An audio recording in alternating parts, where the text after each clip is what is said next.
Hey my love, and welcome to this very first behind the scenes vlog, which I'm very excited to be creating and bringing to you, and just doing something completely different to what I've done in my business before. We're starting this one with September, which is a very exciting month in my world, not only because I'm actually in Brisbane right now, so hitting up some city vibes, which is both exciting and often a little bit actually overwhelming for me. I can feel like the walls are kind of caving in on me a little bit when I'm in a city.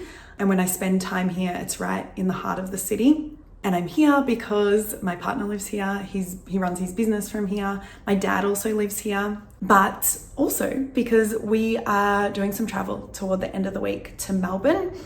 And sometimes it's a lot easier for us to fly out of Brisbane than it is for us to fly out of where I live, which is the Sunshine Coast, which is 90 minutes further north up the Queensland coast. So that's part of the reason I'm excited to begin with September. And the other part is it's me birthday month. So yeah, I just feel like there's lots of little bits and pieces I'll be able to bring you behind the scenes on. I'm also definitely going to sit down with you in just a moment, and I really want to just share with you my vision for this style of content, what I hope it provides for you. It was a very intuitive decision to pick up the camera and start filming in this way. So yeah, I want to share a little bit more on that with you, but before I do, I need to eat. And then I think I'm going to head to my dad's office to work today. So I'll bring you with me. Just casually with a million things to go and work from my laptop, which is very on brand for me. Struggles to pack light.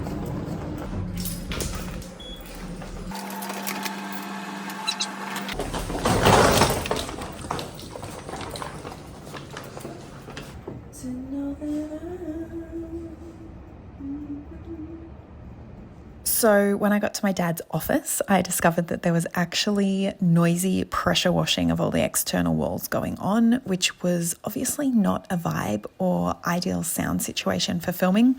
So instead, I jumped into the private community for my coaching program, Reveal and Rise, where I answer my clients' questions daily and I supported them. Then I planned and recorded this week's podcast episode, which was all about how perfectionism nearly kept me single, which I'm going to try and link here on the screen. Otherwise, I'll pop it below in the caption underneath this video. And now let's cue that chat where I actually tell you the why behind starting to vlog. Okay, so why are we here? What am I doing? The idea for this style of content and creating more access to behind the scenes of my life and understanding who I am and how I make choices and what my values are was actually a very intuitive drop-in. It came to me a few weeks before I began.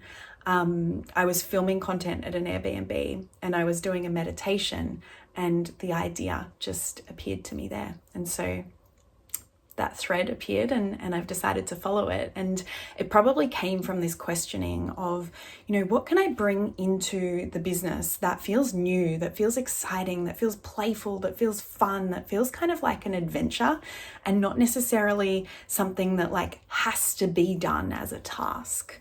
So I'm really excited to be able to do this and to, let you into my world a little bit more. I feel like it's a really cool way to share with you what I'm working on or what I might be feeling challenged by in my life, so that you get to see, the application of my choices, some of my thought processes, how it is that I create different situations and scenarios in my life that we can call goals or desired outcomes. Really just get to know and get a feel for me a little bit more. It's something I really struggle to do on Instagram. I have a bit of a love-hate relationship with Instagram. Like, it just gives so much, and I'm so grateful for that. I have met the most amazing people and women, especially a lot of my close girlfriends on that platform, and it enables me to connect with all of you as well. And I can just find that the short form of content can feel so superficial to me, and I'm definitely a long form content lady. I just love to chat. I love to give more of a bigger picture. And I find, anytime I'm trying to share little bits and pieces when it comes to vulnerably sharing about myself and my own life and, what I'm moving through, like 30 or 60 second stories just don't really cut it to give enough context. Really excited for this to be a form of being able to do that. I love sitting on the floor and just chatting to all of you. And so you're going to see some of that. There will be, almost like these D&M kind of chats that will fit in around different aspects of lifestyle and snippets and things that I'm doing behind the scenes in my life, which might help you as well, whether that is anything from like nutrition and cooking and recipes to travel to mindset tips or nervous system tips as I'm navigating a really full schedule, or how I respond when I feel overwhelmed, or what happens when one of my boundaries, is feeling disrespected, or any of these things. Life is always evolving. One of the things that I am forever saying to my clients is that healing and growth, looking after your nervous system, is a lifestyle choice, right? It's an ongoing state of being. It's not something we do once or twice, tick a box, and then we're set for life.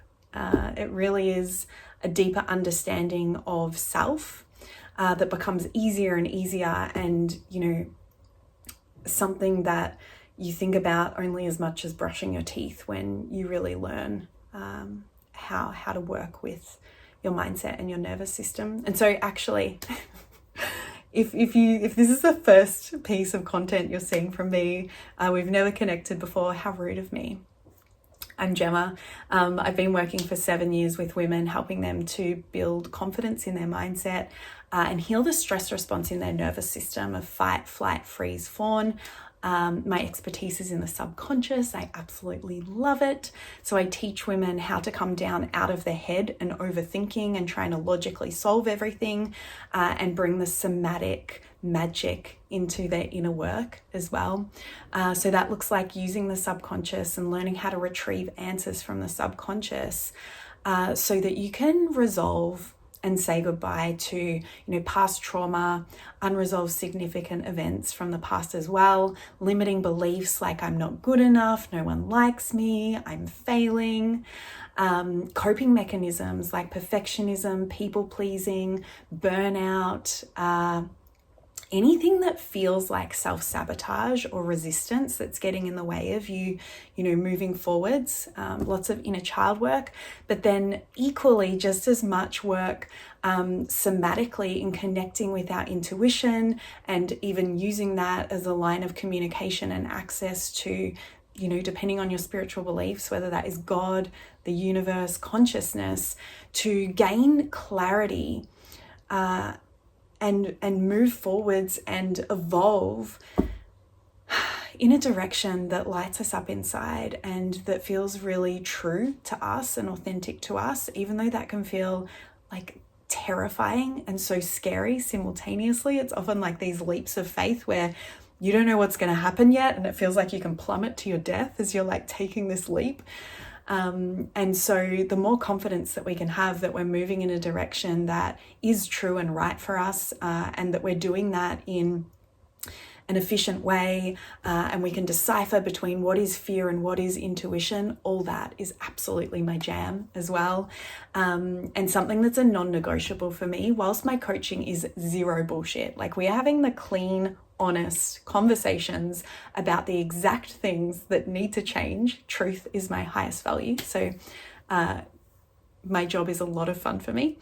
Whilst we're having those conversations, always with compassion. And so this deep understanding of all of these parts within us that, maybe we've pushed down or rejected or ignored or tried to hide for maybe even the majority of our life, really learning that when we understand all of these parts, they all have a role to play, and finding love and compassion for the whole of ourself is what enables us to move forwards without this inner conflict or feeling of jarring and self-doubt. So that's what I'm about, and that's why we're here. And I'm really excited to bring more and more of these vlogs for you.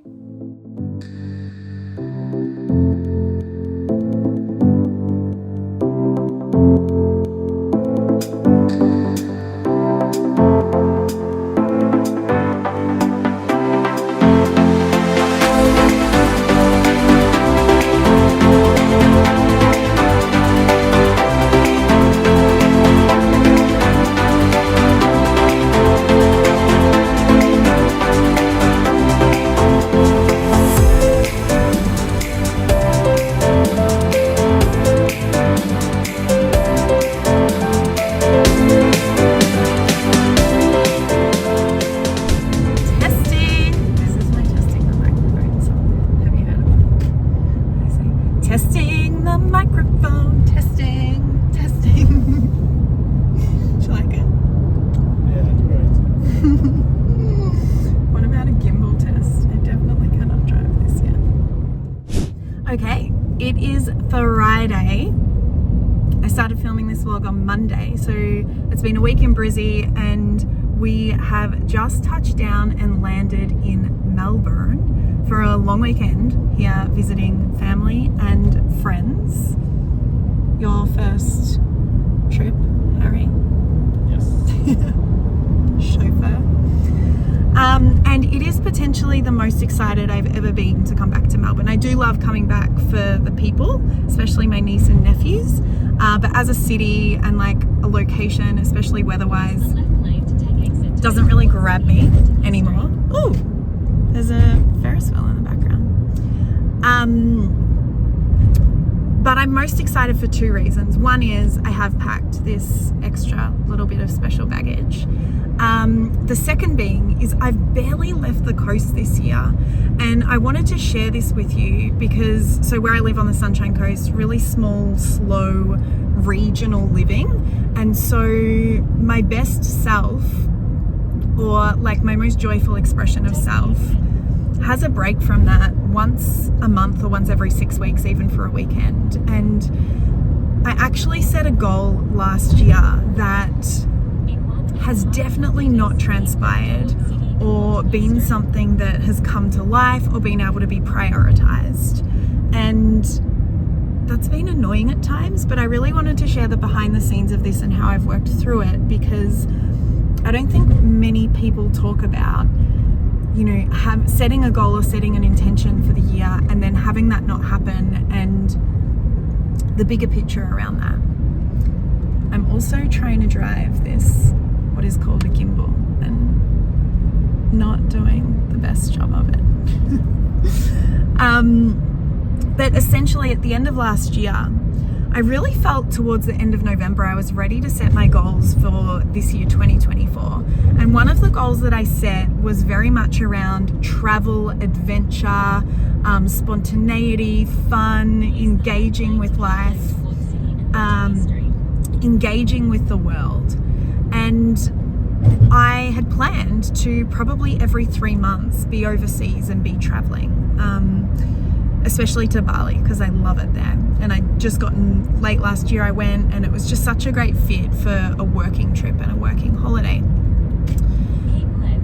Before January had barely even begun, I realized that God, universe, consciousness had totally different plans for me around this, and that at least for the first half of this year rather, I wasn't going to be going far. Like, not an expression of that goal was going to be taking place, for a couple of reasons. One, some of you might know, I had experienced a super stubborn parasite that needed to be worked through, and just like not ideal with gut health to be traveling around whilst that's happening. But also it became really clear that I needed to invest more in my business, and allocate finances and money in that direction to be able to get more of what I want in life in the longer term. And so it was interesting because I was able to sort of quite quickly drop into curiosity around it and acceptance around it, and ask the question, like, why might this be happening? Why is it that I set this goal and life is not feeling whatsoever in support of what it is that I want and how it is that I want my year to be going? And I didn't get like the clearest answers on that, but what I did get a sense for was that for some reason I was meant to be like around home base this year, or at least for the first half of this year. And I didn't know why, but that was what I took from my situation and what was happening in life, and what I felt was being reflected back to me, so that I could trust the process and understand there was something way bigger than me unfolding, and perhaps some of these life situations were redirecting me to be available and be on the path of something else that I needed to experience, or that needed to be part of my life this year. And what I soon came to find and understand is that, and I don't know if you would agree with this, babe, but I don't think we would have met if I was traveling like Probably not. every 3 months this year. Because late last year, like, you got back from 18 months of travel back home. Yeah. You were probably, I was not going to meet you like in an airport or traveling this year. And I definitely know that we wouldn't have built the connection and been able to spend the quality time that we have together this year if I was traveling.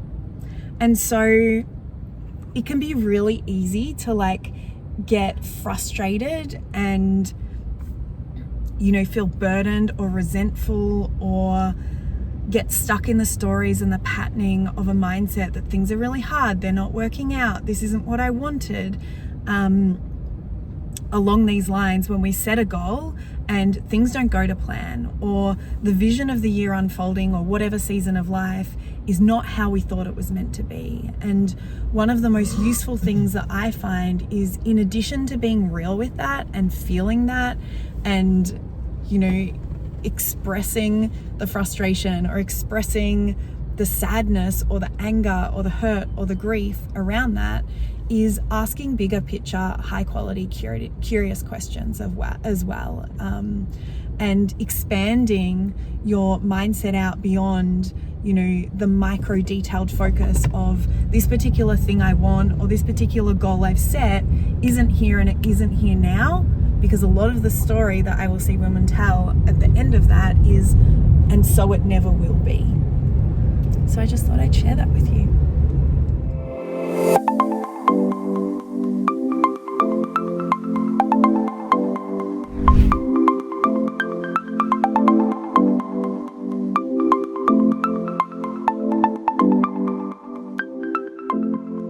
So we are just finishing up 2 nights at my sister's with the kids, which has been so beautiful.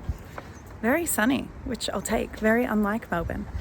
And one of the things, we're just packing now and heading to see my mum and my brother. They live down the Surf Coast. And one of the things I always try and keep like dialed in to the best of my ability whilst I'm traveling is some of my nutrition. And so, you know, doesn't have to look perfect. And I was actually talking to a client the other day about how we can tend to throw the baby out with the bathwater. So like when we have an idea of what our standard is or what our values are. Hello, girlfriend. Hello. If we can't do it to 100%, we can sometimes be like, oh well, can't happen then.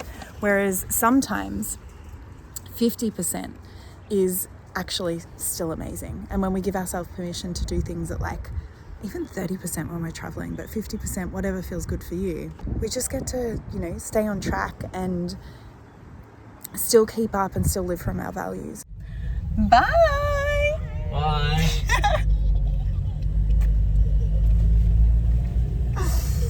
That's new. They don't normally run. And now we are heading back Bayside. Where are we going? I'm laughing at the sound the window made when you put it up. Where are we going? That way.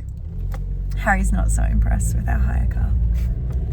And it's giving me a really good laugh. We're going back Bayside. We are having brunch with two of my beautiful friends that Harry's going to meet and their little son. And then we're heading down the surf coast to spend more time with family.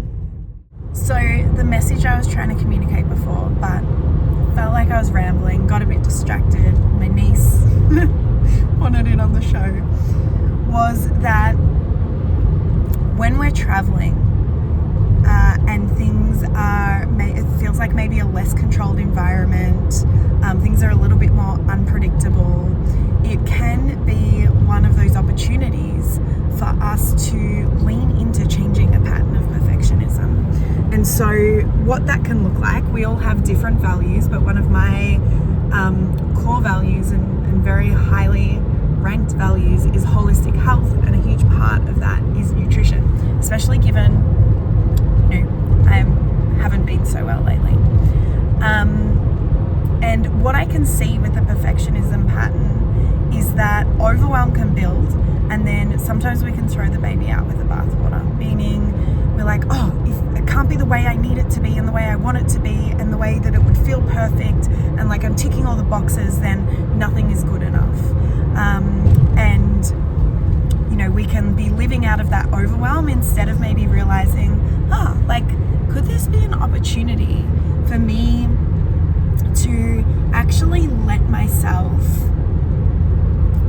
show up at 30% or show up at 50%, which, given the context and given the scenario, travel for example, is actually amazing and like maybe even the height of what is available. And so an example, like just some quick little examples of how this has worked on this trip for me is I always, probably like my highest non-negotiable one of when I travel is making sure that I'm drinking clean water and not drinking tap water. So I go and get spring water in a box. Also my meditations, I really don't like them to slip. So making sure I'm still getting in my 2 meditations, even though I'm not at home or not in my normal routine. And another example at the moment is I've been working a lot on my gut health this year. And so meat stock is, do you know where you're going, honey?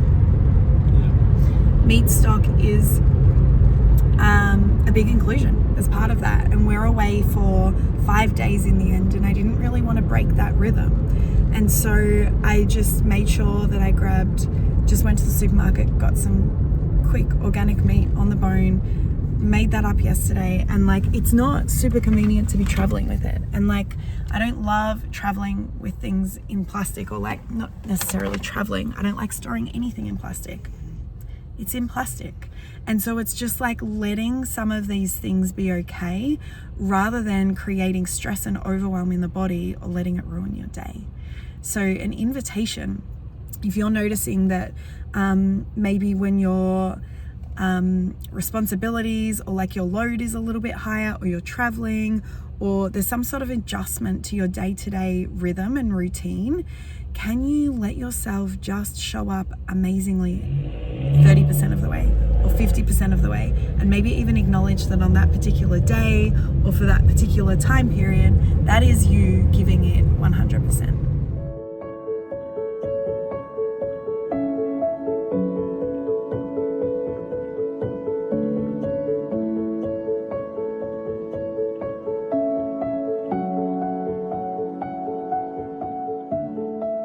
So this footage of me slurping my soup is all I actually got down on the surf coast, visiting my mum, her partner, also my brother and his family. I actually worked a little bit whilst we were here. I ran a couple of vision setting workshops, but we also got a 24-hour bug, probably from the flight over, with scratchy sore throats. So I actually spent an entire day in bed, and we just had really low-key time with family before heading back to the city to fly home. It was so good after a rough 6 weeks combined of both of us having the flu to finally get out of the house and be back into living life. And I'm going to wrap this one up here as the first part of September, and I'll see you for part 2 soon.